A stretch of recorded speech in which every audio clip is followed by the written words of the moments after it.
In May of 2025, we took a cruise to Alaska on the Holland America Eurodam. We wanted to tell you the good and the bad about our dining experiences on the ship. The dining venues on the Eurodam that are included with your cruise fare are the main dining room on decks 2 and 3, the Lido Buffet on deck 9, the Dive-In Burger Joint on deck 9, and New York Pizza on deck 9. Premium experiences that cost extra are the Italian restaurant Canaletto, the Pan-Asian restaurant Tamarind, and the Pinnacle Grill. Due to convenience and variety, we had most of our meals in the Lido. Generally speaking, there was ample seating during our cruise. Our party of 5 mostly sat at the same spot. During peak times, on 1 or 2 occasions, we did have to leave the indoor Lido area and sit in the covered pool deck to eat, but those were rare occasions. There were also plenty of two-tops for those who prefer more intimate seating. Breakfast in Lido was good, with main staples such as bacon, sausage, hash browns, and breakfast potatoes. There was a made-to-order omelet station. Holland America's policy, at least on our sailing, is that employees serve you everything, which feels a lot cleaner than self-serve buffet stations, but can lead to some short waits for food. The custom crepe station was delicious. I did strawberry compote, whipped cream, and Nutella. The breakfast potatoes and the ham were both delicious. The sticky buns looked gorgeous, and we've been on sailings where they were dangerously tasty. In the case of the Eurodam, however, they looked better than they tasted, which I guess is a blessing in disguise because they were easier to resist. Eggs Benedict was routinely available during breakfast and was extremely tasty. They would give it to you on its own separate plate, which was good for not getting hollandaise all over everything, but did lead to some juggling. I don't know if you're familiar with this controversy, but in line with other Carnival brands, Holland doesn't have little boxes of cereal, offering the cereal turner devices instead. It's apparently saved them millions because people tend to hoard the little boxes. They had cornflakes, Special K, Cheerios, Raisin Bran, granola, and Rice Krispies. Remember, refilling your personal bottle is prohibited, especially with half and half. Just don't do it. As far as drink options at breakfast, there were ready-made orange, apple, grapefruit, tomato, and tomato juice, as well as milk. There was also usually a beverage dispenser with juice cocktails, lemonade, and tea. Overall, for breakfast, while seating was usually available, during rush the lines could get a little long, but nothing too terrible, and you could find yourself ducking and dodging in the traffic. Lunch and dinner at the Lido Buffet were also good. There was always bread, flatbreads, and sandwiches on offer. The Lido Buffet offered a variety of foods from around the world, including Pan-Asian fare, an impressive variety of sushi options, including some fried rolls, Indian food. The Indian food was almost always very tasty and became a go-to for me if I wasn't enticed by any of the other offerings. There was also a carving station. The prime rib was very, very good, even by on-land standards. I enjoyed the custom salad station. All ingredients were always fresh, and the Lido Buffet always had a good selection of tasty desserts on offer, although gluten-free options were quite limited, and I found the ice cream was the only gluten-free option. Dustin also had the ice cream, and the good news is it was the good stuff, real ice cream that was smooth and delicious. The tacos were very flavorful. We ate those a lot. I enjoyed the make-your-own pasta station, as they had a separate section of dedicated gluten-free pasta. One night they had an event that they called Cake Me Away, where they brought out a huge variety of different cakes. Guests lined up and had their pick of 10 or 15 different varieties of cake. Just like the rest of the buffet, you could come back as many times as you wanted. There was no extra charge for this. The salted caramel cake and the honey cake were rich and sweet. They really hit the spot. While the gluten-free cake option looked pretty, I tried it and it was one of the worst cakes I've ever had. I've had a lot of different gluten-free cakes, and it can certainly be done well, but in this case, sadly, it was not. Other members of our party speculated that they may have accidentally substituted salt for sugar in the recipe or otherwise made some major error because this cake did not taste right. Okay, we didn't eat at Canaletto, but I want to get your opinion on something. Canaletto is a premium restaurant on Holland America with a cover charge of around $25 at the time of our sailing. They provide Italian food, but here's my problem.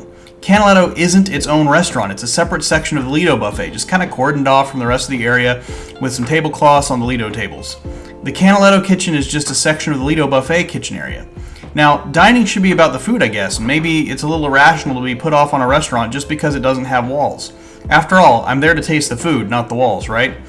But I just couldn't get past paying $25 to sit in the Lido Buffet. What do you think? Am I being a food snob? Would you drop the $25 to eat at Canaletto? Comment down below. A premium dining experience that we did partake in was Pinnacle Grill.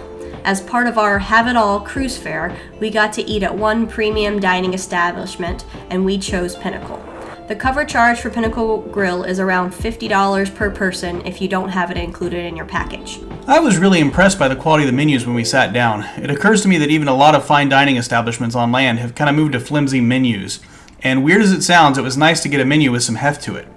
The shrimp cocktail appetizer was delicious. These shrimp were huge and amazingly flavorful. The tomatoes and balsamic were also extremely good. My favorite appetizer, of course, was the clothesline candied bacon. It was incredibly delicious, sweet, spicy, and rich. The presentation is fun. You are given a small pair of tongs to retrieve the bacon, but I ended up just using my hands as the bacon fell out of the tongs' grasp easily. Lori got the filet and I got the strip. Cruise lines really seem to have a challenge cooking a good steak. I'm not sure if it's the cuts they buy or limitations of cooking on the ship, but they struggle. This steak was a 5 out of 10 on land, and probably one of the best we've had at sea though. I bear distant relation to the family that founded the Talisker Scotch Distillery, so I'll try to drink it sometimes. Real shame is that I don't like scotch. That's not the scotch's fault. I'm not sure why I keep ordering it. The key lime pie was very good. Some key lime pie purists will call me out for this, but I really enjoy artificial key lime pie flavor. So while this dessert was not authentic, it was delicious, and that's all I need. For my gluten-free dessert options at Pinnacle, I could choose from the chocolate souffle, creme brulee, ice cream, or sorbet. The chocolate souffle was very rich and delicious. The creme brulee is always a good standby gluten-free dessert, and Pinnacle did a good job with this dessert as well. Overall, Pinnacle Grill was a good experience, and if you make the right menu choices, you can have an enjoyable meal. We'd say it's worth it for a special occasion. Now, being an Alaska cruise, this trip we went to the Hubbard Glacier. For glacier viewing, we were directed to a deck at the front of the ship that was otherwise closed for most of the cruise. I realized later you can get great views of the glacier from anywhere on the ship, but they put us at the front. You're outdoors and it's pretty chilly with a low air temperature. And here's where Holland America did something that they're well within their right to do, but it irked me a little. On Caribbean cruises on sister brand Carnival, I've seen hot cocoa machines everywhere. Push a button and delicious, creamy hot cocoa comes out. It's included in the cruise fare. Not on an Alaska cruise. These machines were nowhere to be found. What they were selling at the front of the boat where people were enduring the cold to have a look at the glaciers was hot cocoa for $4, but not so fast. They wouldn't just give you hot cocoa for $4. You needed to buy the special $20 mug that was the only container they would dispense your hot cocoa in at the front of the ship. So $24 for hot cocoa. Now, you could also make your own Swiss Miss packets in the Lido, or go up to the Crow's Nest and order it in a paper cup for $4. So this wasn't a big deal, but it felt like such an unnecessary gouge. Comment down below, do you support Holland America's choice here? Would you pay $24 for hot cocoa in a special cup? Do you think this is a problem or not a big deal? The Dive-In is a burger place located near the pool deck, and it is included with your cruise fare. It offers burgers, hot dogs, and fries. It also has brown rice burgers and grilled chicken breast burgers. The burger felt and tasted like a more premium offering. The roll was high quality, the burger was tasty, and the toppings were generously applied. I usually avoid burger places on cruise ships, but I'd definitely eat another burger here if I sailed again.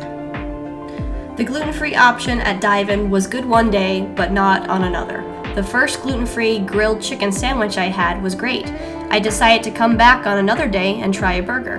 This time, the gluten-free bread they decided to serve it on was a gluten-free English muffin. I would not recommend trying to eat a burger with an English muffin as the bread. Of note for the gluten-free diners, the fries at Dive-In are dusted with wheat flour and are not gluten-free.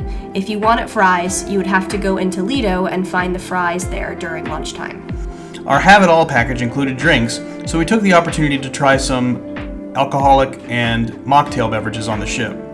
Lori tried the espresso martini. She also tried the mint julep.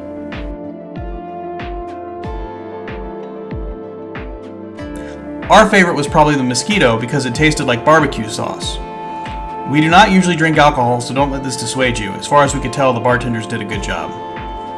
The ship also has an included pizza restaurant called New York Pizza. It had delicious options, including gluten-free options and some tasty salads and desserts. The gluten-free pizza were some of the best I've had on a cruise ship. The main dining room was spacious, spread over 2 decks, and well decorated. We also appreciated that they had a few 2-top seating options for folks who wanted a more intimate experience. Members of our party ate in the main dining room and reported back that the service was good, but very slow and in line with what you expect from cruise ship main dining room service. They also said the food was mostly the same food that was on the Lido deck, so if you go to the main dining room, you're really opting in for a slower paced service experience and not the food. We stuck to the buffet most of the time. Well, that about does it for food on the Holland America Eurodam. We hope you enjoyed this video. If you did, please like and subscribe. This is Places, Plates, and Points.